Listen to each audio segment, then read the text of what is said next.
Fala aí, meu povo. Começou a Copa do Mundo, hein? Começou a Copa do Mundo com um incrível México 2-0 na África do Sul.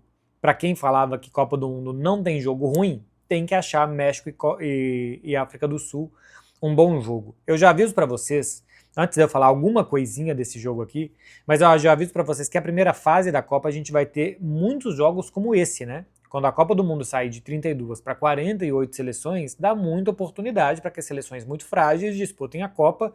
É o sonho delas, elas têm alguma chance de participar, de serem felizes, de contar alguma grande história, mas é claro que cai o nível técnico. Então, até o final de junho, a gente vai ter muitos jogos fracos mesmo na primeira fase.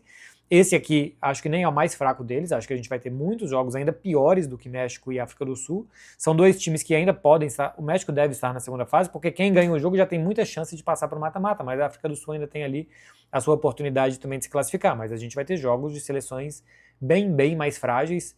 Tem um Jordânia e Argélia que espera aí a gente daqui a pouco, um Cabo Verde e Arábia Saudita, e por aí vai.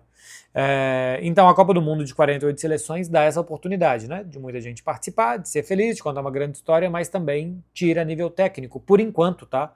Porque eu também acho que é uma boa você ter 48 seleções, porque você tendo depois uma fase a mais de mata-mata, você tem mais emoção, né? Você tem a partir do mata-mata menos margem de erro, menos chances de ter um dia ruim, mais uma bola qualquer aleatória que entra e que deixa o jogo de uma grande seleção complicada, então eu acho que vai ter mais graça a Copa, apesar de mais jogos ruins na primeira fase, porque a gente vai ter mais emoção a partir de uma fase a mais de mata-mata. Enfim, jogo no mítico estádio Azteca, vitória do México por 2-0, estádio lotado, uma festa de abertura bonita, protestos na cidade do México durante toda a semana, né? Muitas filas também, o pessoal teve que chegar bem mais cedo. Eu acho que isso vai ser uma tendência da Copa do Mundo, ter que chegar muito cedo, porque tem muitos e muitos controles de segurança. Até a gente que está participando de treinos aqui, a gente também está vivendo isso, assim, controles de segurança bastante grandes e muitas medidas de segurança também. Então, para o torcedor que está indo nos jogos e que irá aos jogos a partir de agora, isso vai ser uma complicação. Além do preço dos ingressos, estava aqui assistindo a televisão dos Estados Unidos e eles entrevistaram alguns torcedores, uns falando que gastou mais de 20 mil reais para assistir o jogo, 25 mil reais para assistir o jogo, para assistir esse primeiro jogo da seleção mexicana. Do México, falando de jogo em si, conseguiu aproveitar bem uma seleção muito frágil do outro lado. O México não fez um bom ciclo, não precisou disputar eliminatórias, né, porque já estava automaticamente classificado, mas a gente vai ver os últimos jogos do México são de resultados ruins. Terminou 2025 muito pressionado, muito criticado o México, porque tinha perdido as últimas partidas. Não é uma seleção que chame muito a atenção.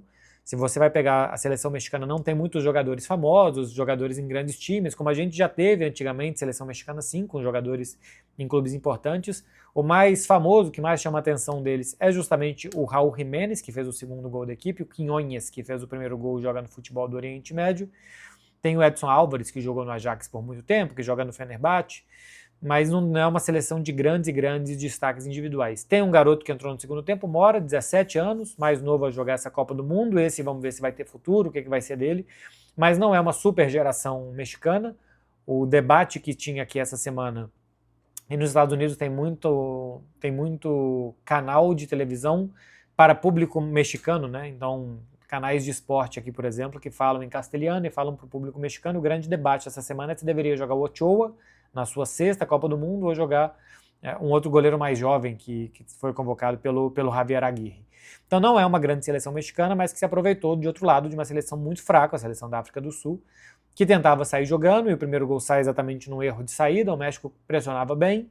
Quando conseguia vencer a primeira linha de marcação do México, não conseguia acertar passes na frente para gerar ataques perigosos. Foram só 3 finalizações da África do Sul em todo o jogo, muito pouco. O México finalizou 16 vezes.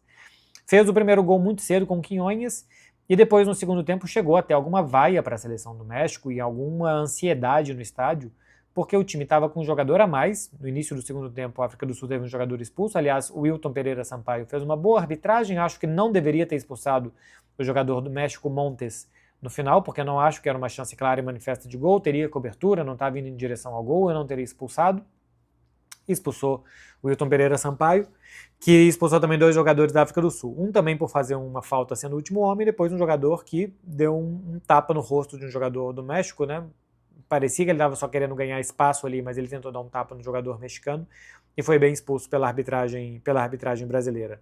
A gente ainda não viu as novas medidas anti-cera sendo utilizadas, o jogo nem demandou tanto isso, de bater lateral em 5 segundos, de bater tiro de meta em 5 segundos, 10 segundos para substituições, a gente não viu nenhum tipo de sanção ainda nesse jogo, um tipo de interferência em relação a isso, ou em relação a VAR para escanteio, né? Lembrando que o VAR entra para retirar um escanteio.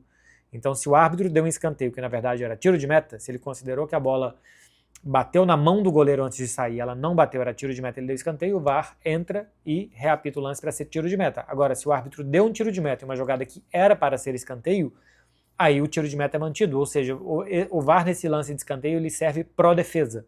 Ele não serve pro ataque, né? Ele serve pro defesa, ele não vai transformar tiros de metas equivocados em escanteio, mas ele vai transformar escanteios equivocados em tiros de meta. A gente não viu essas novidades da arbitragem para essa Copa do Mundo serem aplicadas pelo Wilton Pereira Sampaio nessa primeira rodada. Teve esse rum-rum da torcida no segundo tempo, porque o México tinha um jogador a mais, jogava contra uma seleção muito frágil e não é que não conseguia fazer o segundo gol, não forçava para fazer o segundo gol, teve muita paciência o México, tentando acho que também controlar alguma coisa de ansiedade.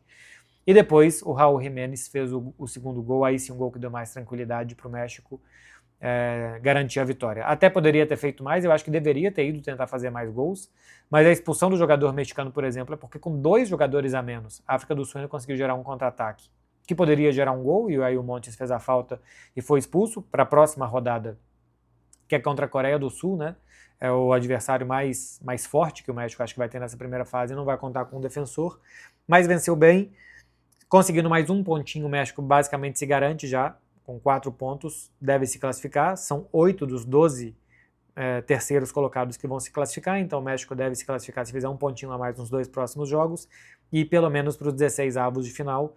Na última Copa do Mundo, o México não passou da primeira fase, e antes, desde 94, em todas o México foi, em todas ele caiu nas oitavas de final. No primeiro mata-mata, agora o primeiro mata-mata é antes das oitavas.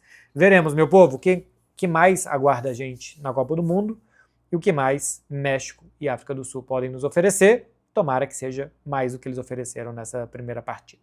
Valeu, gente. Até mais. Continuem aí para mais vídeos.